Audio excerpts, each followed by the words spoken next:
Mong Sung-ka seems like an unlikely face for the war for democracy in Myanmar. In his past life, he was a peaceful anti-government poet. Now he's leading an armed militia against the state. In video provided to Reuters, he appears to be in a jungle camp talking to rebel fighters of the Burma People's Liberation Army, or BPLA, an army he leads after founding it 2 years ago. The 30-year-old says his life now involves negotiating arms deals and dodging airstrikes. We chose to take up arms as we had no other choice. The situation demanded it, and I would say that this is most unfortunate for us. Nobody wants to do this. We were forced to choose this path. It wasn't always so. Like many others, Mong took to the streets to protest the junta that ousted Aung San Suu Kyi's government in February 2021. He went into hiding after a warrant was placed on his head. He lost faith in peaceful protests and founded the BPLA. It was helped by his track record as an anti-government activist before the coup. Mong was known popularly throughout the country as the penis poet. He was jailed in 2015 for writing a satirical poem about his penis tattooed with a portrait of then-President Thein Sein. After that, he kept writing and became more politically active. He advocated for equality for the country's many minorities and against the imprisonment of journalists, including 2 Reuters reporters who were detained for covering the Rohingya massacre. When he's not busy on the front lines now, Mong says he's still composing poems.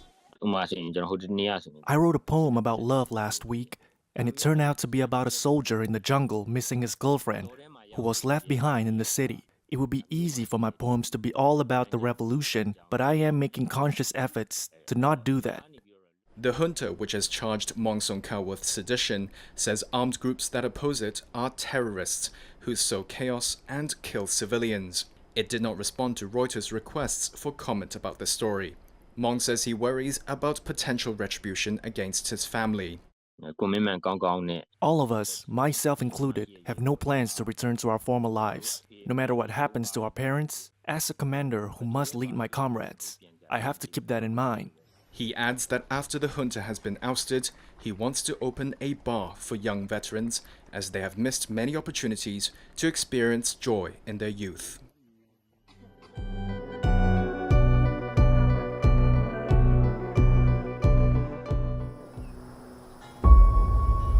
To die, to sleep, to dream. This is a clemency hearing for your conviction 25 to life. Since you've been in custody, you've been involved in a theater program. Gentlemen, let's go. It's been a program that was established to help people get more in touch with their feelings and truly get some rehabilitation. I am Gladiator Goliath. I am Spartacus. I'm Prince Hamlet of Denmark. And it's turned into something of, I don't know, wonderful. What part do you play? From time to time I do act, like we all do. So are you acting at all during this interview?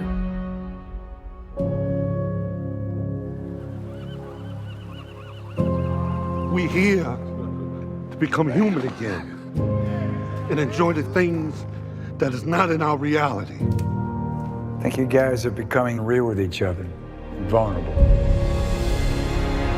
Listen, I already know what you're doing, know who you are, what you about, bro. What? You don't get to tell me what I need in prison. You don't get to do that. And don't bring me in those dark corners no more. The world expects brothers like you and I to walk in with our heads held down. Nah, what you gotta walk in like a king. Everything is yours. I'm divine now. Yeah. This is my theater. Now give him some love, give him some love. Go to your most perfect spot. Do you hear anything? Are you with somebody? Are you outside? Hold that feeling.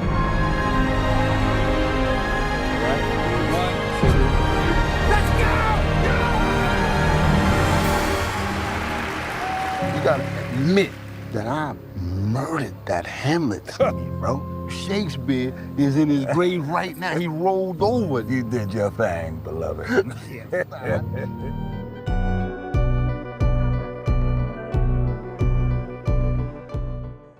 I rise today to introduce articles of impeachment against Associate Justices of the Supreme Court Clarence Thomas and Samuel Anthony Alito, Jr.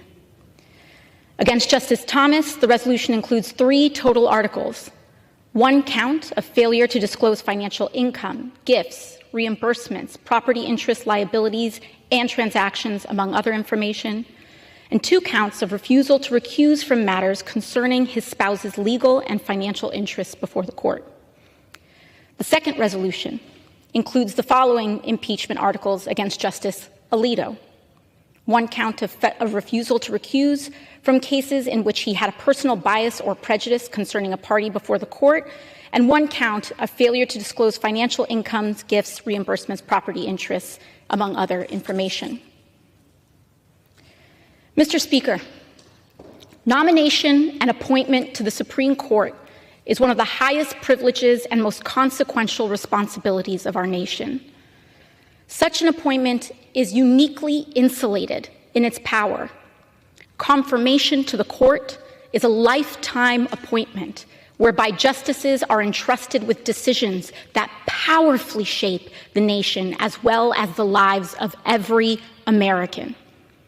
For this reason and others, the Constitution rightfully and explicitly holds justices to even higher standards than members of Congress or even the President.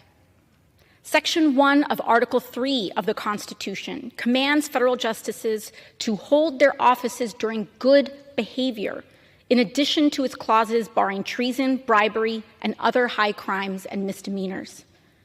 And Congress has exercised its power to reinforce this higher standard of the judiciary before. This body has impeached and removed 8 federal judges for transgressions ranging from evading income tax and perjury to intoxication on the bench and abandoning the office to join the Confederacy. Perhaps most critical to the legitimacy of the institution, these judicial standards require justices to recuse themselves in any proceeding where their impartiality might reasonably be questioned.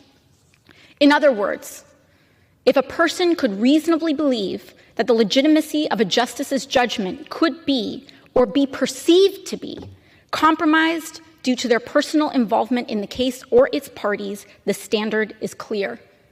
The justice must recuse. They are required to recuse. That stringent and sacred standard exists for the good of the ruling, the judiciary, and the country. Mr. Speaker, I believe that everyday Americans, independent of party or ideology, can reasonably conclude that Justices Thomas and Alito's years-long pattern of misconduct and failure to recuse in cases bearing their clear personal and financial involvement represents an abuse of power and threat to our democracy fundamentally incompatible with continued service on our nation's highest court.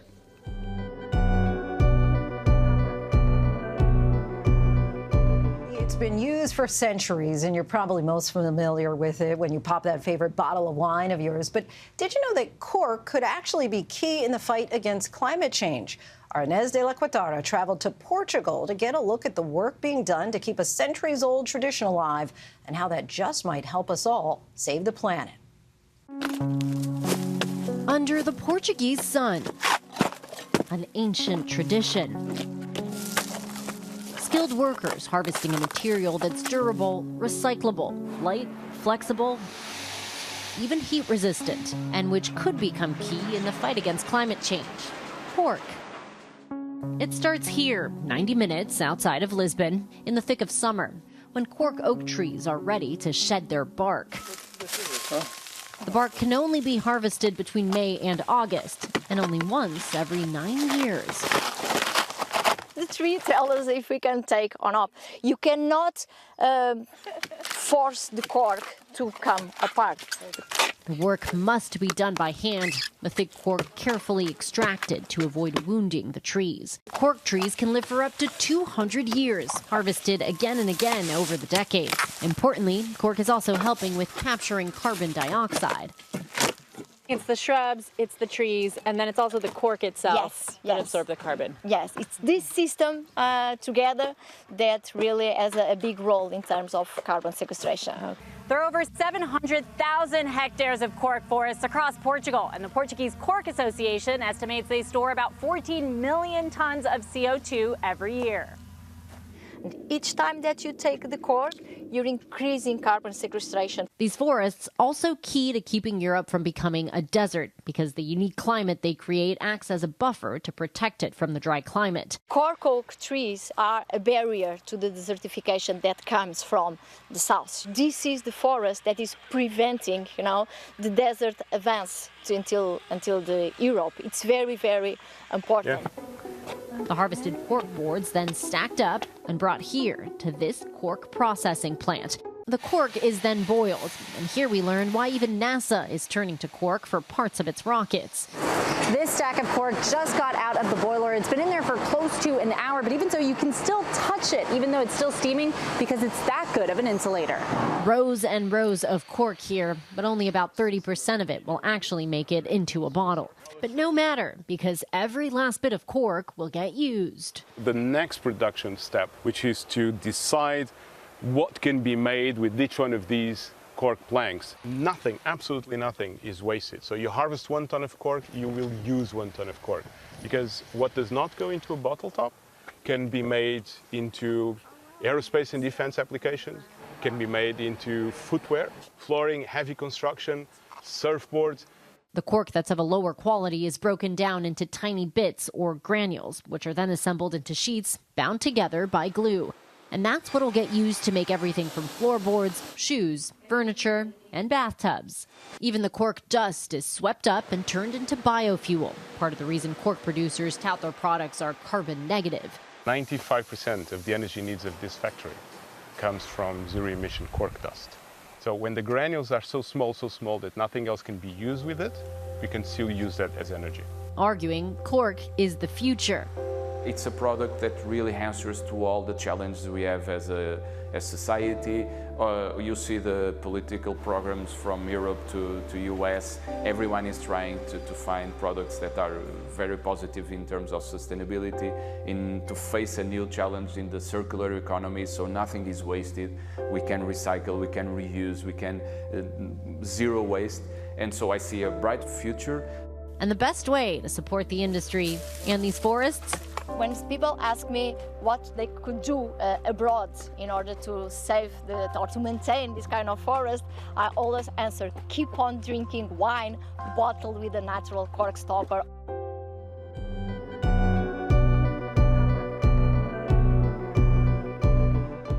Messi, take one. ¿Cómo llegas al Mundial? Digo bien, la verdad que mucha gana, muy ilusionado. Poder ganar el Mundial sería el final soñado. The 2022 World Cup. It's 64 Super Bowls rolled into 1 month. This might mark the final time we witness Lionel Messi. Throughout his 17-year career, Messi has yet to secure the ultimate prize. It was obvious that he was going to be great. It was just a question of how great. Football is part of the Argentinian DNA. Come 2022, the pressure was on Lionel because he'd never delivered ultimate glory on the world stage. It's a miss! Siempre está queriendo más de los ídolos. Es algo insoportable ser Messi, pero es extraordinario ser Messi. Messi atina a derrumbarse. Es un momento de mucha tensión. Y antes de que toque el piso, If we lose, we go home. se para. Y fue, a vos no te puedo fallar, ¿viste? Tengo que ganar. He plays for the glory. He plays for pride. Messi is Argentina. Argentina are Messi. No tuve un recorrido fácil. Y bueno, quedó una bala.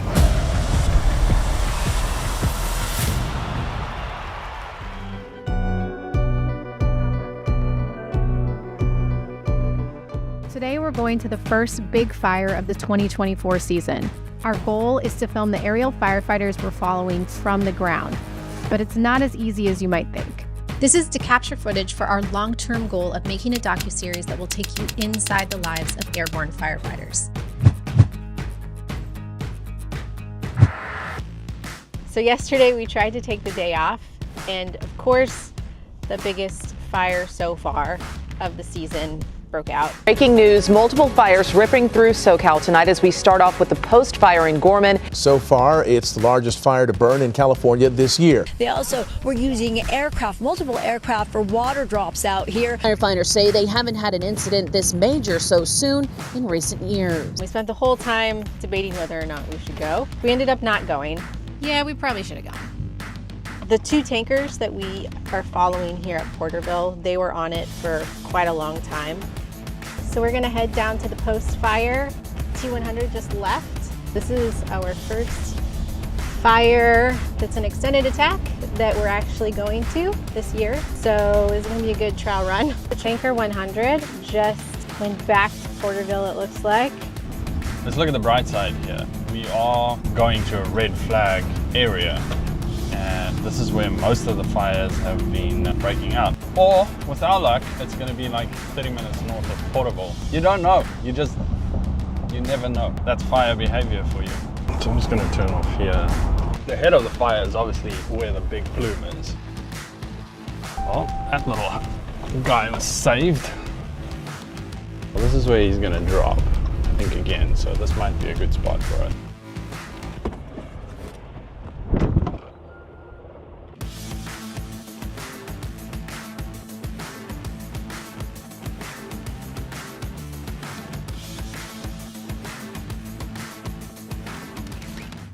So this incident could potentially be quite a big one, because what I just heard is that this fire is running towards a wilderness area. And once it gets into the wilderness area, you're not allowed to put any motorized equipment in there. Well, if we want to see some firefighting activity, this might be a good spot. Nobody's getting this.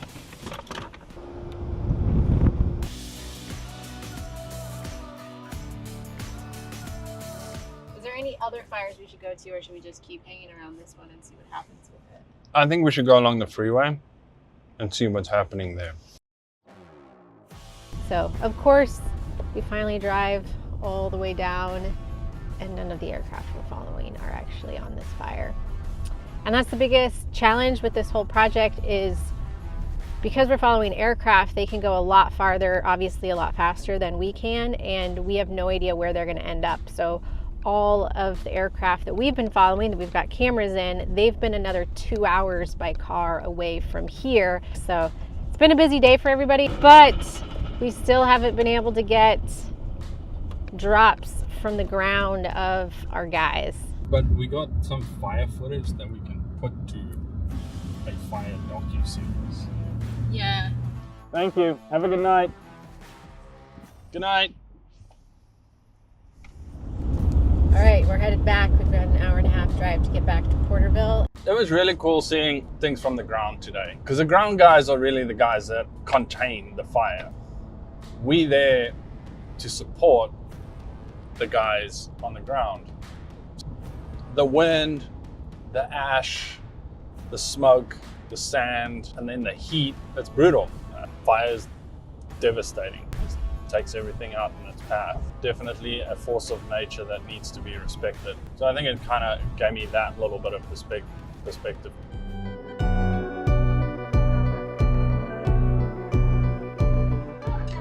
They are thousands of Israelis gathered across the country for what's been dubbed a nationwide disruption day. The protests began on Sunday at 6:29 a.m., the same time Hamas launched its deadly operation in southern Israel 9 months earlier. In Tel Aviv, some demonstrators blocked the streets during rush hour, while others gathered outside the homes of ministers belonging to the most right-wing government in Israeli history. They all had the same message: end the war, bring the hostages home, and for Benjamin Netanyahu to resign. We have 120 hostages still in Gaza, and the government is doing everything they can not to get them out. It's time to bring these people home, to do what the country owes to its citizens. And it's time to find a way for this region to live peacefully and not with non-stop war. Today we stop the country in demand to bring the hostages back home and to go on elections so our government can build this country back from the beginning. The demonstrators' anger has only deepened as time has gone on, gathering every Saturday in Tel Aviv, a constant reminder of the hostages still in Gaza.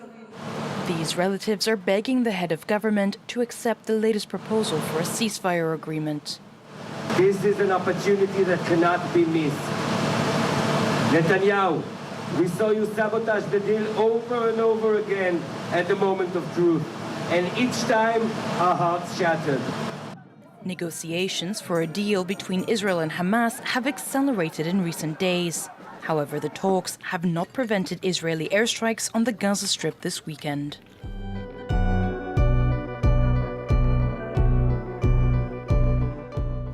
When Oriana went down the Amazon, the reports were that there was great civilizations in the Amazon. And then, a few hundred years later, when people got to actually check up on this stuff, it was all gone. There's more ancient civilization information in the Amazon than we previously thought.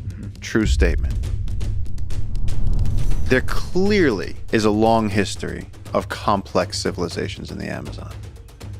Imagine uncovering an ancient civilization so advanced that it reshapes everything we know about early human history. That's exactly what happened when scientists recently used cutting-edge technology to explore the dense jungles of the Amazon. It's the most biodiverse terrestrial habitat that has ever existed on Earth. So there's more life here than anywhere else, period.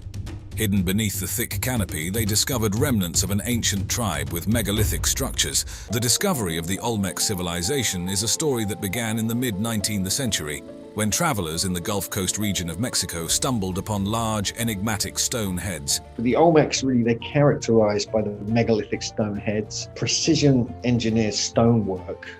In 1862, a colossal stone head was unearthed near Tres Zapotes, Veracruz, by José Melgar, a Mexican explorer and antiquarian.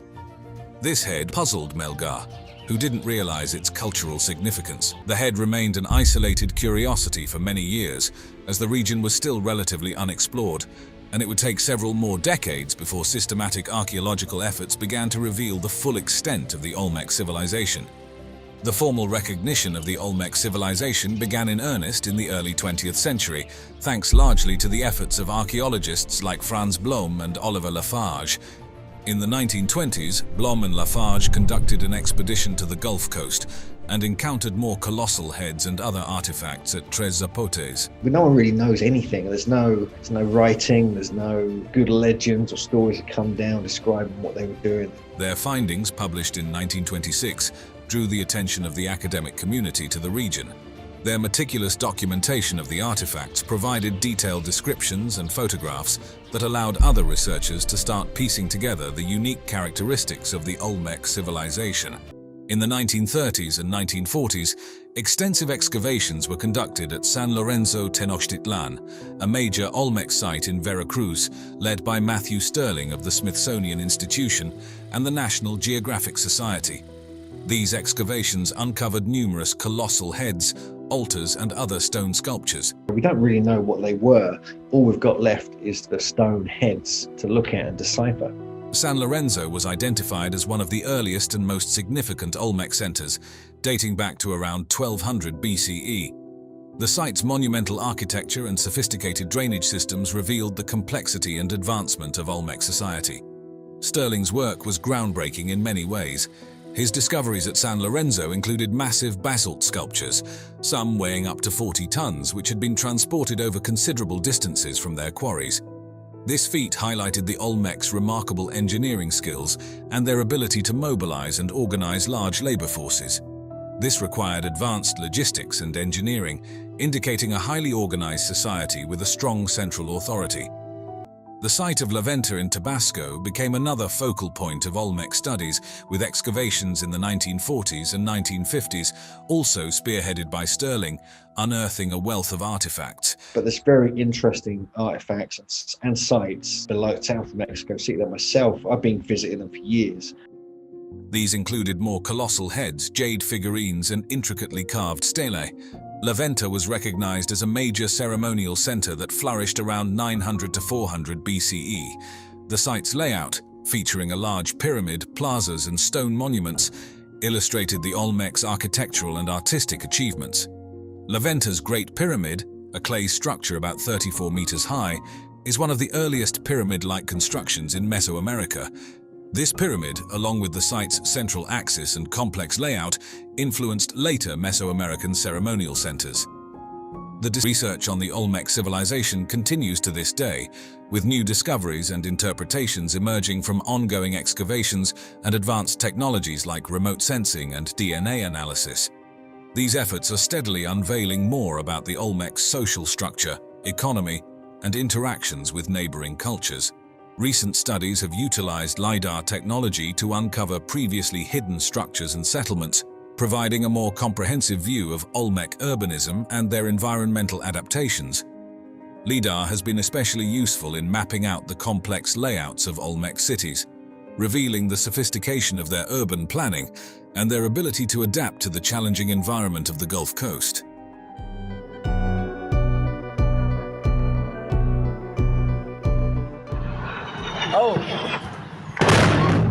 State Emergency Services of Ukraine now saying that 31 people were killed, of which 20 in the capital, Kyiv, alone, and more than 100 injured. So this was a widespread attack, mainly targeting cities, extremely deadly. And according to several officials, including the defense minister, it was targeting people during the morning rush hour. We're used to seeing these overnight missile barrages. This was in broad daylight. And the most shocking images we're getting are, of course, from the Children's Hospital in the center of Kyiv, the most important children's hospital, not only for that city, but for all of Ukraine, a very well-known place where people come to get the very specialist treatment that they need. Russia has come out and said that it was targeting defense industrial installations and air bases, and it has refuted claims that it targeted this children's hospital by saying that it believes that the videos coming out of Kyiv, it said, are consistent with a Ukrainian air defense missile. Take a look at this video. CNN is geolocated, and it shows the moment that the missile struck.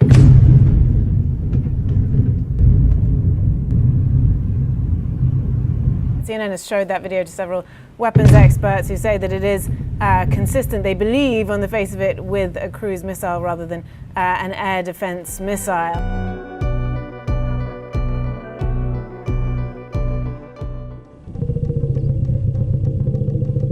Somewhere in the low rumblings of an elephant are names to get each other's attention. Elephants are highly social, highly vocal species. If you listen closely, you won't hear names like Judy or Clyde. But elephants have developed a pattern of speech to communicate with each other. Newly released research says that part of that speech includes individual names. So we undertook this study by recording the elephants. They speak infrasonically and sonically, so about half of the sound in their call is below our level of hearing, so we actually cannot hear it. And so we had to use a special microphone to record these calls, and we also had to be quite close to them because sound attenuates with distance. And so we wanted to get all the structure in that call in order to try to study what's actually going on. Using recorded audio, scientists were able to determine which elephant was being addressed about 30% of the time. Just as humans wouldn't always say another person's name in conversation, it seems elephants don't either. I think that there's definitely a lot of potential to learn more about elephant calls. I think we've just scratched the surface of how complex their communication is. The authors of this study believe humans are the biggest threats to elephants in Asia and Africa. They hope learning more about the statuesque creatures will encourage people to protect them. And I think if people appreciate elephants more, this may increase understanding for and tolerance of elephants and could help in their conservation that way. For Inside Edition Digital, I'm TC Newman.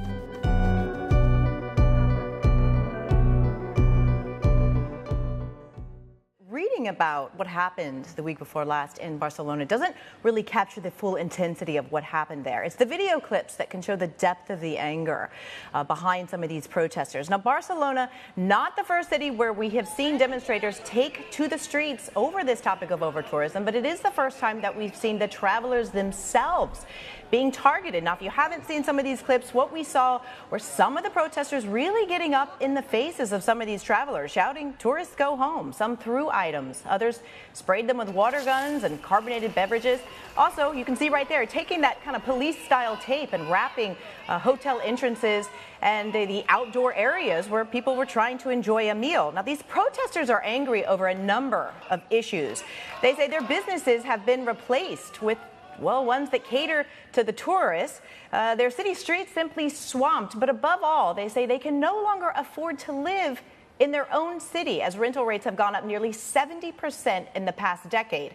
Now, the people behind these protests, these civil groups, have calling for what they say is tourism degrowth. That's right, degrowth. They want higher tourism taxes, restrictions on cruise ships, also something to be done about the short-term rentals that have caused the housing crisis in Barcelona. Now, in May, Barcelona's mayor did announce that Airbnb-style rentals would be banned come 2028. But in the meantime, Spain is only expected to receive more tourists. And Tree, a lot of these projections showing millions more every single year.